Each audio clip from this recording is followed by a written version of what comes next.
नमस्कार। आज हम लोग चर्चा करेंगे 2024 के लोकसभा रिजल्ट पे। आइए देखते हैं कि किस गठबंधन को कितनी सीटें मिली हैं। ठीक है, ये जो है एनडीए और ये जो है इंडिया, दो गठबंधन बने थे भारत में। ठीक है, जिनमें जो है आप देखेंगे कि इंडिया गठबंधन को जो है वो 292 सीटें मिली हैं।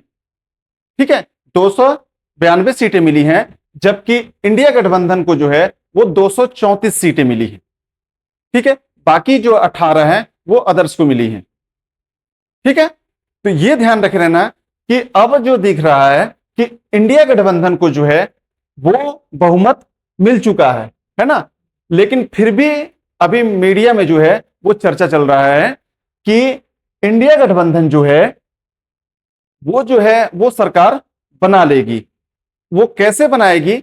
उनका कहना है कि दो जो गठबंधन है, जो घटक दल हैं एनडीए के, एक जो है नीतीश बाबू की पार्टी जेडीयू है ना, एक जो है जेडीयू, और एक जो है चंद्रबाबू नायडू की पार्टी टीडीपी है ना। ये दोनों के पास जो सीटें हैं, अगर ये सीटें लेके आ जाते हैं इंडिया गठबंधन में और ये अदर्स जुड़ जाते हैं है ना, तो ये जो है इनकी सरकारें जो हैं वो बन जाएंगी। और अधिकतर लोग यही सोच रहे हैं, ये जो 292 हैं, अगर नीतीश जी और चंद्रबाबू नायडू अगर दोनों जो है इधर चले जाएंगे, ये जो अदर्स हैं ये अगर ये सपोर्ट कर देंगे इंडिया गठबंधन को, तो सरकार इनकी बन जाएगी। लेकिन मैं एक बात बता दूं कि जो एनडीए है, इसमें जो बीजेपी है सबसे बड़ी पार्टी है, इसके पास 240 सीटें हैं। ठीक है, उसके बाद जो है 99 सीटें जो है वो कांग्रेस के पास है ना। और तीसरे नंबर की पार्टी जो है वो 37 सीटें लेके सपा जो है वो तीसरे नंबर पे है ना।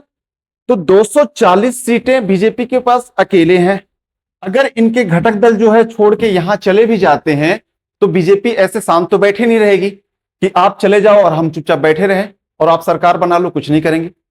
आपको पहले भी याद होगा कि विधानसभाओं में जो है कई राज्यों में ऐसा हुआ है कि ऑपरेशन लोटस के तहत जो है कांग्रेस के कई विधायकों को जो है इस्तीफा दिला के उनको जो है बीजेपी की सदस्यता दिलाई गई और फिर पुनः चुनाव कराया गया। उन सीटों पर चुनाव हुआ और बीजेपी जीत गई और उन्होंने सरकार बना लिया।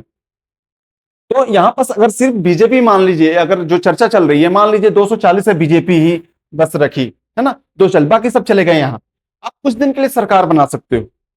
फिर जो है बीजेपी हो सकता है कि ऑपरेशन लोटस चलाए, और जिनको आपने मंत्री नहीं बनाया या कोई पद नहीं दिया, तो वो क्या करेंगे? वो फिर छोड़ के भागेंगे, उनके अंदर गुस्सा आएगा और फिर जो है वो इस्तीफा देंगे और यहां ज्वाइन करेंगे, और यहां ज्वाइन करें, फिर चुनाव होगा, आप खुद अल्पमत में हो जाएंगे। ठीक है, अल्पमत में हो जाएंगे और जिन्होंने इस्तीफा दिया उनका चुनाव होगा, कई जो सदस्य हैं वो जीत जाए और सरकार फिर बन जाए इनकी। मतलब 240 में अगर इधर इस्तीफा दे दिए और लोग, तो हो सकता है कि सरकार इनकी बन जाए।